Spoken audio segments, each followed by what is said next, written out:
Good evening, race fans. Welcome to another edition of Race Face Drive-In 5 here on raceface.tv. As always, Jacob Seelman hosting, and we've got Bandolero and micro sprint driver Case Hockman back on with us. And we're going to talk predominantly about your micro sprint here, Case, on this particular episode because we're maybe 6 weeks away now. I'm looking at my calendar, probably about 6 weeks from you going out to Oklahoma to race in the Tulsa shootout. So we'll talk about Tulsa specifically in a minute, but I'm just curious because I know this was your first kind of full year in the micro sprint and really running against a lot of top competition out at Millbridge.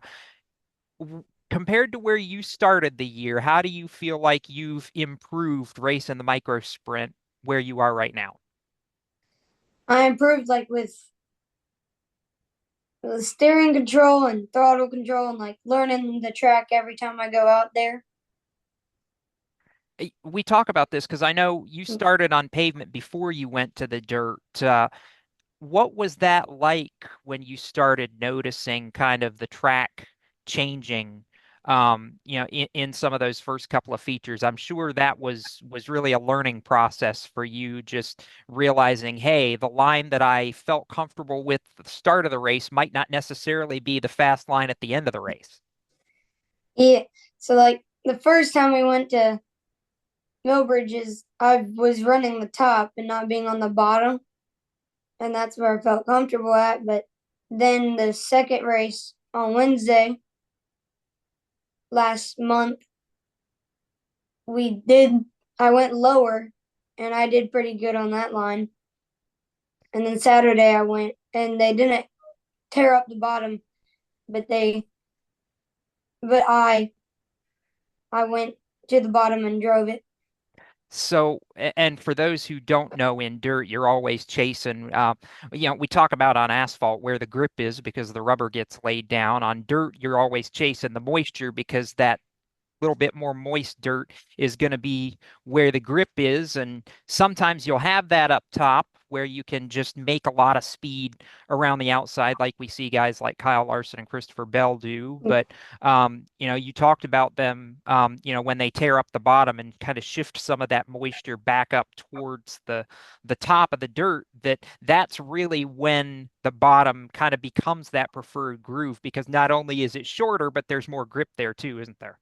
Yeah, for sure. Because when it's moist like that and the tires with less air pressure, it'll become tacky and get the runoff.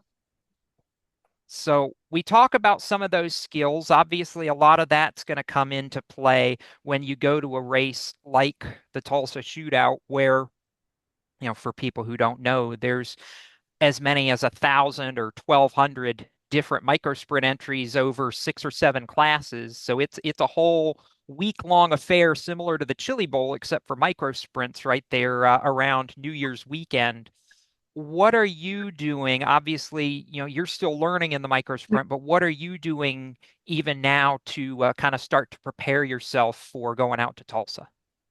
Uh, After I get home from school, I do my homework and then I'll get on the simulator on iRacing and start running some laps in the stock micro sprint at the Chili Bowl.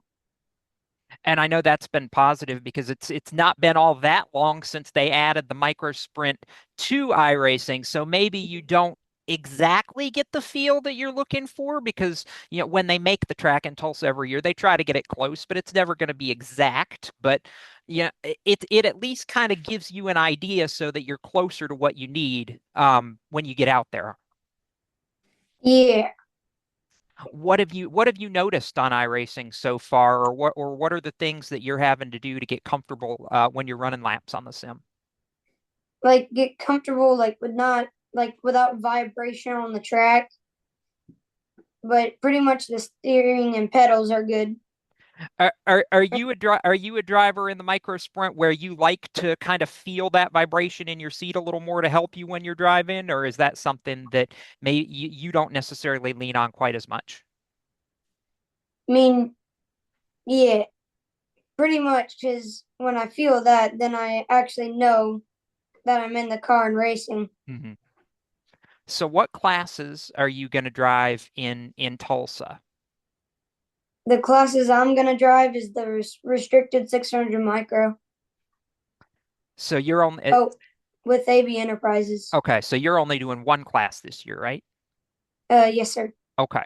So in that case, normally we would talk about, or we see drivers in Tulsa who run, two, three, four classes, and they're having to jump in and out of cars all week long. But I imagine for you, with this being your first full year in the micro, you're probably content with just focusing on the one car and really getting comfortable in that instead of having to juggle jumping in and out of cars all week.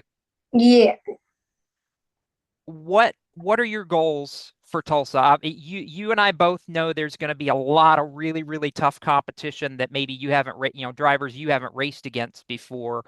What do you have as your goals kind of going into Tulsa as maybe check boxes that you're hoping to accomplish? like learn the track quick, like adapt to it quick, and don't hesitate, and make the A first, and then try to win a driller. Hey, I know as a driver, you are always going to be wanting that driller. We talk about the drillers being kind of the most coveted trophies, but just making the A with as many drivers as usually go out to Tulsa is a heck of an accomplishment. So I know you're excited about it, and as it gets closer, we'll cross our fingers for that case. Um, let's give your sponsors on the micro side some thank yous and shout outs. Who makes it happen for you and AB Enterprises? Uh, well, I gotta thank my dad and my mom first because they paid for all of this too, and Absolutely. also AB Enterprises and his friend Alex, and all my sponsors: AB Enterprises, Advanced Lumen Screening, Bryce Comer Racing, Ambassador Racing School, Miss Marie Salon, Velocity USA, and Friends of Jacqueline Foundation.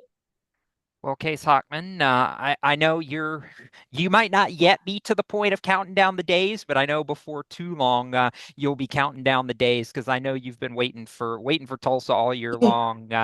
We'll cross our fingers for you, cross that bridge when it comes here in a few weeks, and hopefully have a lot of good things to talk about when you get back from Tulsa.